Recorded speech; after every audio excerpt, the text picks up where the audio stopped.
എറണാകുളം കോലഞ്ചേരിയിൽ 2 വിദ്യാർത്ഥികളെ ആശുപത്രിയിൽ പ്രവേശിപ്പിച്ചു. സ്കൂളിലേക്ക് പോകുന്ന വഴി അരളിപ്പൂവ് കഴിച്ചെന്ന് പെൺകുട്ടികൾ ഡോക്ടറോട് പറഞ്ഞു. ക്ലാസ്സിൽ വെച്ച് ഛർദിയും തലവേദനയും ഉണ്ടായതോടെ ആശുപത്രിയിൽ പ്രവേശിപ്പിക്കുകയായിരുന്നു. ഗായത്രി ഉണ്ട് വിശദാംശങ്ങൾ നൽകാൻ.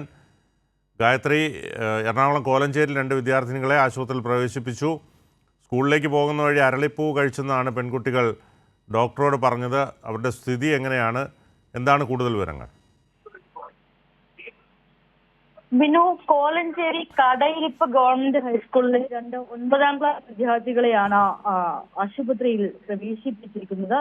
ഇന്ന് രാവിലെ ക്ലാസ്സിൽ വെച്ച് തലവേദനയും ഛർദിയും ഉണ്ടായതോടെ ഇരുവരെയും കടയിരിപ്പ് CHCയിൽ എത്തിച്ച് നടത്തിയ പരിശോധനയിലാണ് ഇത്തരത്തിൽ അരളിപ്പൂ കഴിച്ചുവെന്ന് പെൺകുട്ടികൾ ഡോക്ടറോട് പറഞ്ഞത്. ഈ ഒരു സംശയത്തെ തുടർന്നാണ് ഇപ്പോൾ പെൺകുട്ടികളെ ഈ നിരീക്ഷണത്തിൽ പ്രവേശിപ്പിച്ചിരിക്കുന്നത്. രക്തസാമ്പിളുകൾ വിദഗ്ധ പരിശോധനയ്ക്ക് അയച്ചിട്ടുണ്ട്. 24 മണിക്കൂർ കർശന നിരീക്ഷണത്തിന് ശേഷം തുടർ ചികിത്സ വേണമെന്ന കാര്യത്തിൽ തീരുമാനമെടുക്കാനാണ് മെഡിക്കൽ ബോർഡിന്റെ തീരുമാനം.